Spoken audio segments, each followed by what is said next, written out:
ပြန်ချင်းကအဓိကနော်တယောက်နဲ့တယောက်သူပြန်ချင်းကအဓိကနော်တယောက်နဲ့တယောက်ကျောင်းတိုင်းပေါ်တော့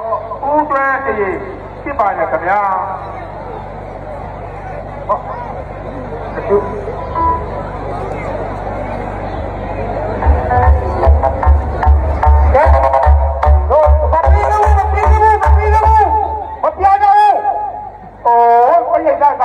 ညာပါဗျာမပြီးသေးဘူး